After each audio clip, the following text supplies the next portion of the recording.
Hai teman-teman semuanya, selamat datang di podcast Kelompok 2 bersama aku Esther, aku Widya, Aku Doi. dan aku Grace. Nah, pada kesempatan kali ini, saya dan teman-teman Kelompok 2 akan membahas tentang topik yang sangat penting dan sangat menarik tentang pendidikan atau sistem pendidikan dan mitigasi bencana berbasis wilayah rawan gempa di kawasan Asia Tenggara. Ya nggak Bang Joy? Gimana Bang Joy? Nah, jadi coba kita bayangkan, dalam beberapa menit saja, gempa bumi bisa menghancurkan rumah, sekolah, bahkan memutuskan akses komunikasi kita di dalam masyarakat. Tetapi pertanyaannya, apakah semua orang sudah tahu apa yang disebutkan saat gempa itu terjadi?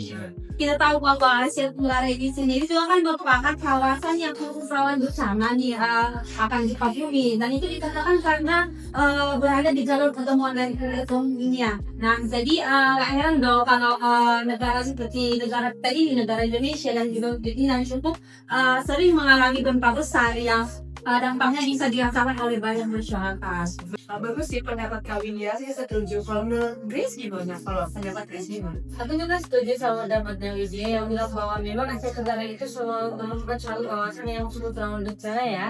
Jadi menurut aku nih, karena itulah mungkin pendidikan tidak sebentar itu sangat penting. Kenapa? Karena bukan hanya untuk orang dewasa, tapi semua kalangan harus mengerti bagaimana mitigasi bencana ini. Tetapi misalnya juga untuk anak-anak dan anak sekolah, jadi mereka juga benar-benar clear untuk bagaimana melalui tentang mitigasi bencana ini. Jadi semua kalangan pun harus tahu bagaimana caranya untuk memitigasi ketika bencana datang. Jadi mereka harus aware terhadap diri mereka, betul nggak? Jadi tadi kan kita udah bahas tentang bagaimana cara atau pendidikan mitigasi bencana, kita sudah bahas tentang pendidikannya. Nah, sementara kita belum tahu apa sih sebenarnya yang dimaksud dengan mitigasi bencana itu apa. Dan teman-teman yang menonton juga pasti belum tahu atau belum mengerti apa sih itu mitigasi bencana. Nah, teman-teman, mitigasi bencana itu merupakan sebuah upaya di mana ini merupakan upaya untuk mengurangi yang namanya risiko dan juga dampak bencana sebelum bencana itu terjadi. Nah, sebelum bencana itu terjadi, kita harus mengerti bagaimana cara kita untuk mengurangi atau sebisa mungkin untuk tidak adanya korban atau adanya dampak yang besar dari bencana yang sudah terjadi gitu. Kalau menurut Joy gimana itu bencana? Nah, jadi belakang mengatakan tentang apa itu dari pengertian mitigasi bencana. Nah, jadi mitigasi bencana itu dikatakan sebagai pengurangan risiko atau dampak dari kejadian bencana. Nah, jadi mitigasi itu bisa, contoh ini bisa berupa pembangunan bangunan yang bisa tahan gempa, lalu mungkin latihan evakuasi, sistem peringatan ini dan sampai penyelesaian bencanaan yang bisa diterapkan di sekolah seperti itu. Setuju sih Bapak Widya. Kalau dari saya nih ya, kalau menurut saya pendidikan juga dari bagian yang sangat penting dalam mitigasi bencana ini. Kenapa begitu ya? Karena dengan pengetahuan yang cukup, kita bisa atau orang bisa tahu bagaimana caranya menyelamatkan diri dan membantu orang lain saat terjadi di dalam. Nice. Oke, kamu bentar ya. Oke. Menurut aku memang ini benar-benar mitigasi sangat perlu. Gimana? Kita bisa misalnya kalau kita tingkat yang sederhana aja ya, dimana tuh gempa bumi. Nah, mungkin gempa bumi itu saat terjadi gempa bumi mungkin yang sangat sering kita temui itu mungkin akan panik gitu. Panik, jadi tidak tahu apa, tidak tahu ngapain kan. Ini mitigasi bencana itu penting. Soalnya contohnya ya, saat terjadi bencana gempa bumi nih. Soalnya kalau kita terjadi saat Esther ini ada dalam situasi gempa bumi, mungkin tindakan yang paling benar itu kan ada namanya upaya mitigasi. Misalnya upaya itu yang pertama langkah-langkahnya itu misalnya kita bisa menunduk atau begitu di bawah meja yang benar-benar kuat. Kita bisa menghindari misalnya kayak bangunan-bangunan tinggi juga, kita bisa hindari juga lemari-lemari yang tinggi juga tidak terpisah yang betul sama pemerintah. Jadi kayak misalnya saat ini sebenarnya upaya meja, jadi kita bisa berlindung di bawah meja yang ini kan lumayan kokoh, jadi kita nggak terkena material bangunan gempa gitu. Jadi kalau misalnya masyarakat sudah paham nih gimana cara memitigasinya, gimana langkah-langkahnya, langkah-langkah dasar yang kayak tadi teman-teman bilang itu resiko terhadap resiko korban itu bisa berkurang atau enggak separah ketika kita tidak paham bagaimana mitigasi bencana. bencana itu gitu. Terus kenapa kalau boleh tahu atau bisa sharing nih dari teman-teman semuanya, kenapa sih Asia Tenggara ini rentan atau sering mengalami yang namanya gempa bumi? Kenapa gitu? Bisa nggak dijelaskan? Mungkin dari Joy, menurut Joy gimana? Baik. Jadi kita ketahui dulu bahwa Asia Tenggara ini termasuk wilayah yang bisa dikatakan rentan ataupun rawan dengan terjadinya bencana gempa bumi. Nah, karena Asia Tenggara ini berada di kawasan Ring of Fire atau bisa dikatakan sebagai cincin api di Pasifik seperti itu. Betul yang dijelaskan saudara Joy. Jadi karena wilayah Asia Tenggara itu punya banyak gunung api yang aktif dan berada di pertemuan efek tektonik, jadi secara geografis memang kawasan Asia Tenggara ini memiliki risiko gempa yang cukup tinggi. Jadi Oke, terus. nah, kalau kita rata-rata bicara tentang Asia Tenggara, kita ini kita langsung saja mengenal geografis Indonesia ya. Kita ketahui bersama kan kalau Indonesia itu berada di pertemuan tiga lempeng nomor satu di dunia, yaitu ada Eurasia, ada Australia, ada Pasifik, ada Australia, jadi Pasifik ada tiga.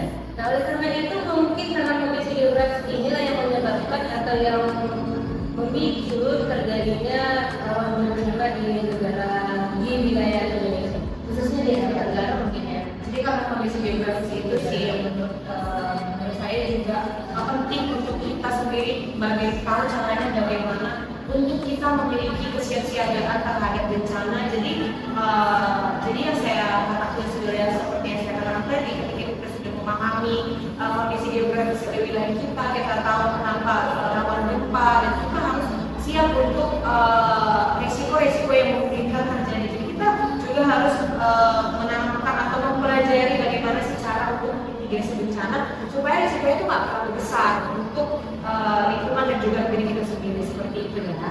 Terus kita mau bahas lebih dalam nih tentang mengenai pendidikan mitigasi, mengenai edukasi. Nah, menurut teman-teman gimana ini?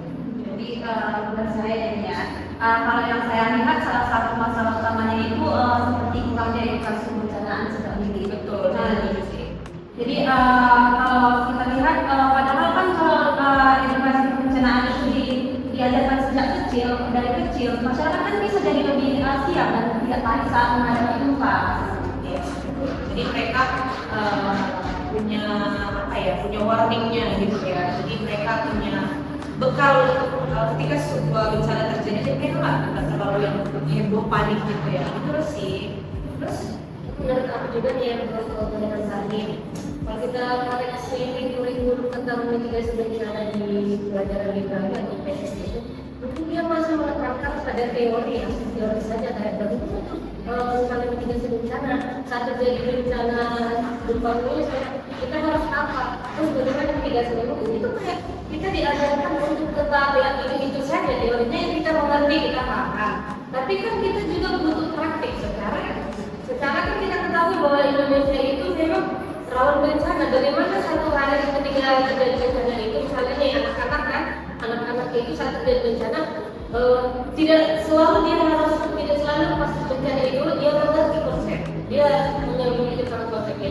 Dan saat praktiknya itu dia bisa tahu tadi aku belajar ini mitigasi bencana. Kalau misalnya dari ini gempa bumi, mitigasi bencananya mungkin bisa kayak gini gitu, beruntung di bawah media yang kuat gitu.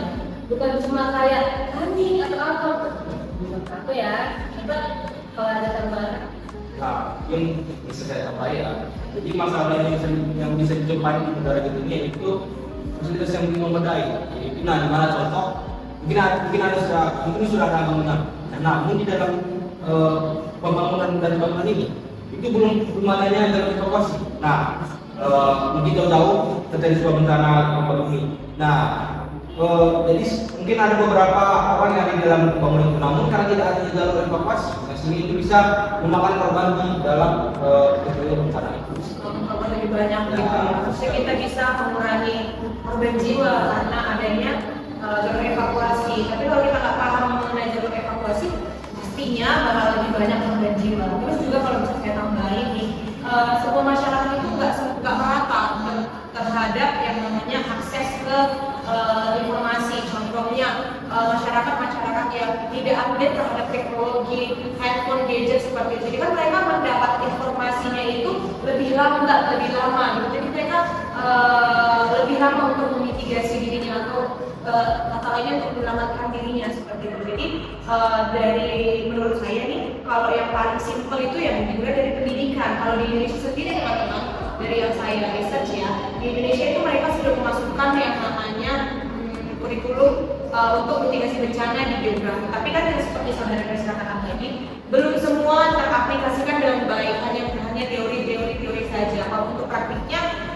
mungkin di beberapa sekolah sudah berjalan dengan baik, tapi masih banyak di wilayah Indonesia, di sekolah-sekolah Indonesia yang belum merata untuk pembelajaran mitigasi bencananya.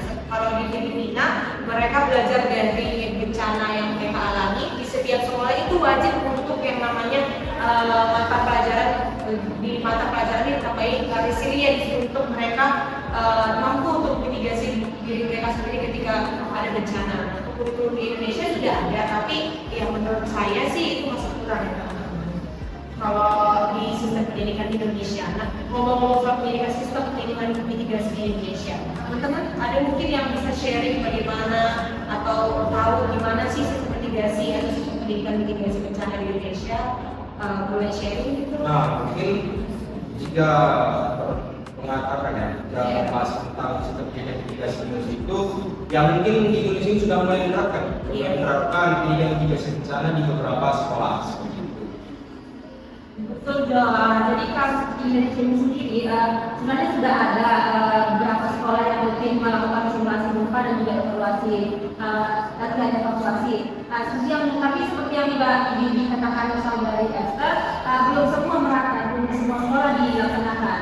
Jadi dengan adanya simulasi gempa ini, siswa bisa praktik langsung. Jadi bukan cuma belajar teori doang gitu. Jadi gini ya, saya juga ini ada satu informasi ya mengenai sistem pendidikan tentang mitigasi bencana. Katanya memang kalau kita lihat dari survei data yang betul, memang ada beberapa sekolah itu yang memang sudah menerapkan praktik mitigasi bencana. Contohnya kemarin saya lihat, saya lupa itu di daerah mana, cuma dia kayak melibatkan BNPB gitu. Tahu nggak BNPB itu apa?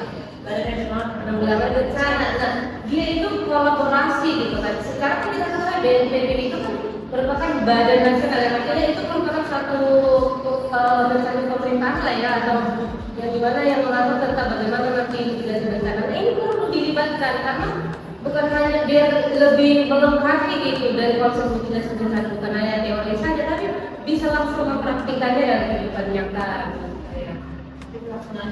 Iya, belum rata, masih ada di beberapa sekolah di tempat sedangkan misalnya ada sekolah-sekolah yang dia terdalam pencil itu ya udah teori memang udah, tapi kalau soal hanya nama saja kan dari kalau contoh dari negara lain yang saya katakan tadi selain di Indonesia, ternyata Filipina juga sangat rawan terhadap bencana, apalagi di gempa bumi. Filipina nih, negara tetangga kita, saya katakan tadi mereka ini sudah ada juga kayak Indonesia, tapi pelaksanaannya kita belum tahu gitu kan. Menurut Kak ini gimana? Kalau yang saya lihat ya, di Filipina itu sebenarnya latihan evakuasi itu sudah dilakukan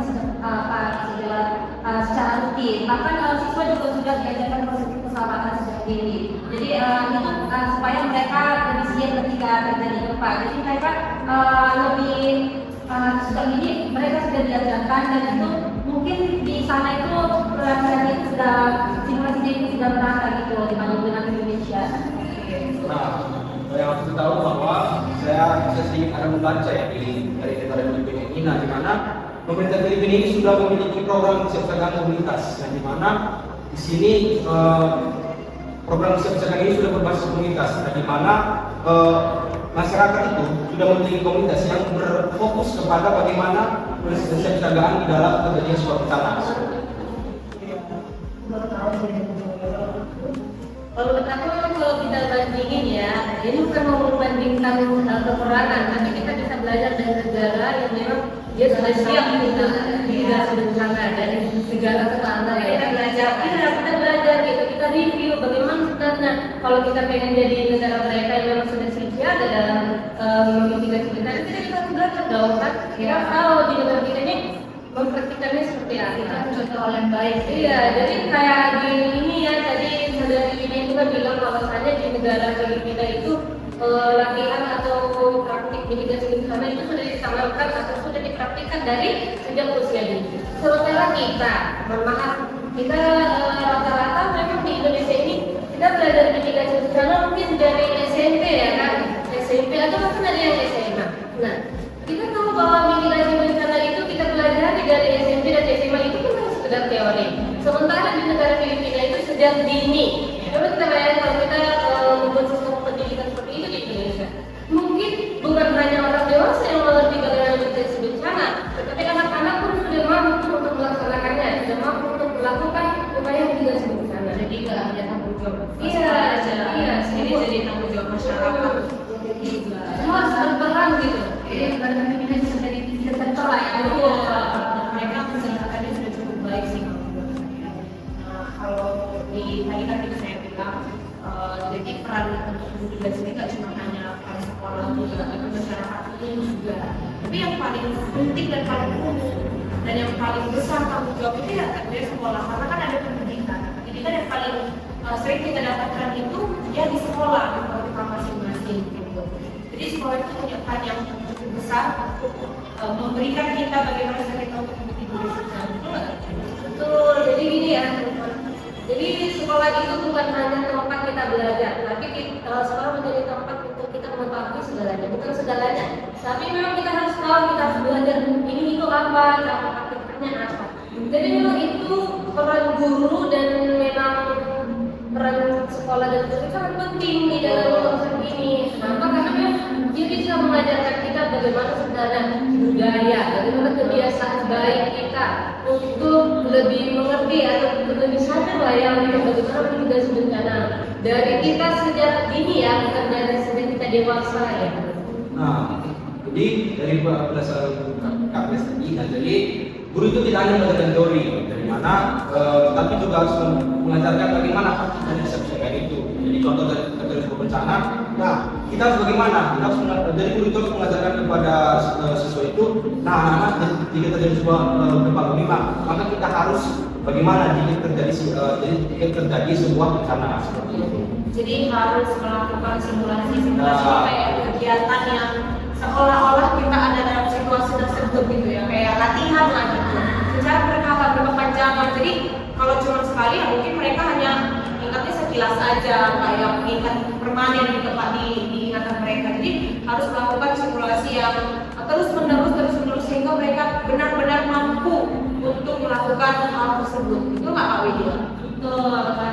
Jadi sebagai tambahan dari saya nih ya, kita juga perlu nggak sih melakukan kerjasama antara sekolah dengan misalnya BPBD atau pengelola kebencanaan di supaya edukasi mitigasi itu bisa lebih efektif dan juga benar-benar bisa dipahami oleh siswa kita. Jadi ada apa ya? Ada dukungan dari luar juga, jadi nggak cuma di sekolah aja dia ada kolaborasi itu ada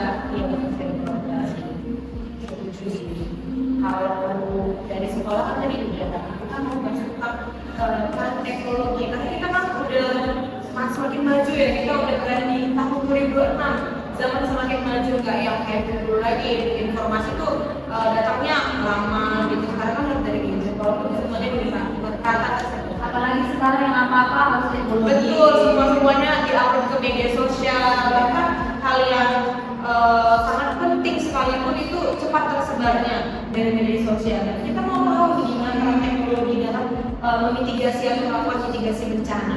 Kalau menurut Cuy gimana? Aku mau tahu nih dari Cuy. Jadi kita itu harus tahu bahwa teknologi sekarang ini memiliki peran apa di dalam mitigasi bencana.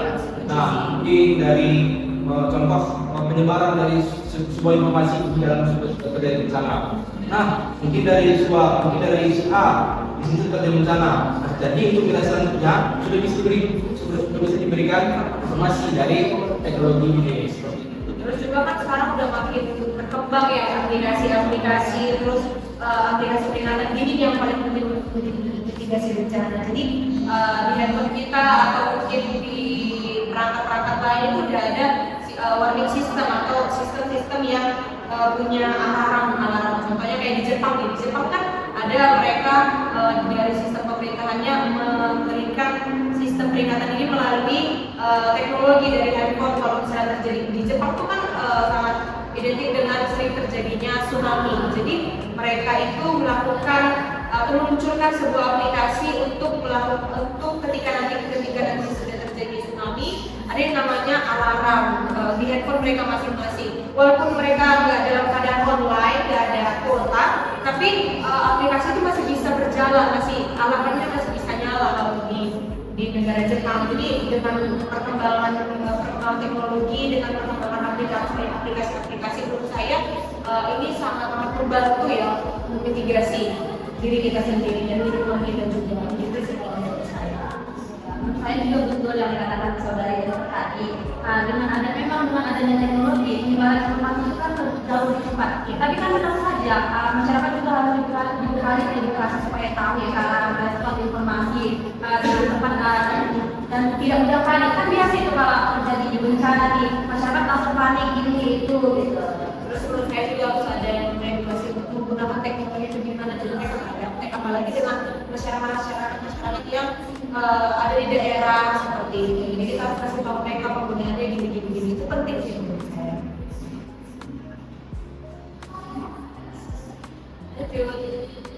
Nanti dikatakan.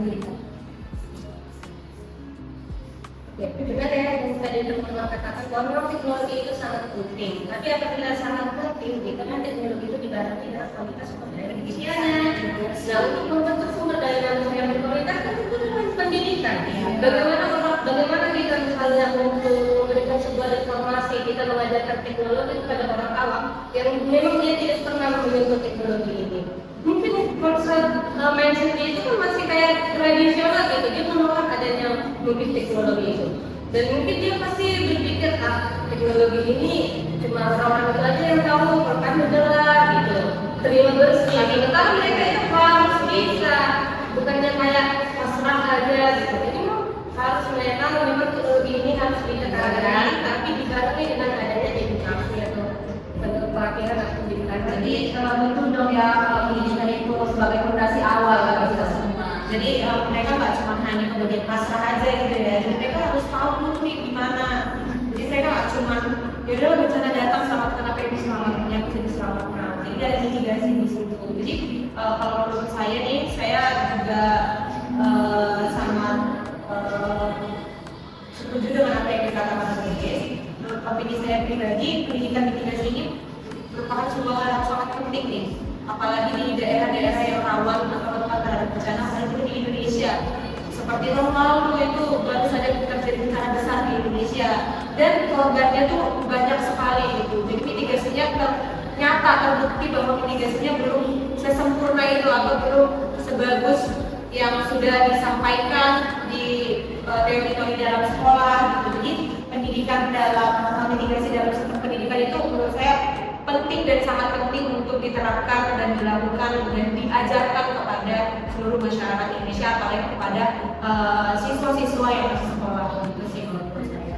Nah, ini karena apa yang disampaikan oleh Esther tadi sudah betul ya. Nah, karena kita kembali kenapa kita harus memiliki fondasi dari pendidikan itu, karena wilayah kita ini memang betul rawan bencana. Nah, maka oleh karena itu kita mulai sekarang ini harus bisa membiasakan diri atau menerapkan bahwa riset sekali itu merupakan kebutuhan, bukan hanya sekedar omong-omong atau hanya sekedar hanya sekedar basa-basi, namun menjadi sebuah kebutuhan. Nah, jadi jika terjadi sebuah bencana, kita sudah tahu apa yang harus disiapkan seperti itu.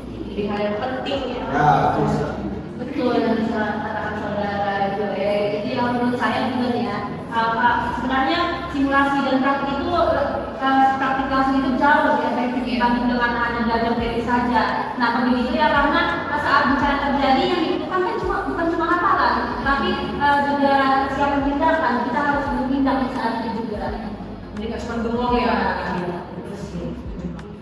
Karena yang pendidikan mitigasi itu sangat penting di negara yang rawan bencana, khususnya negara kita sendiri ya, kita pada kesadaran negara kita.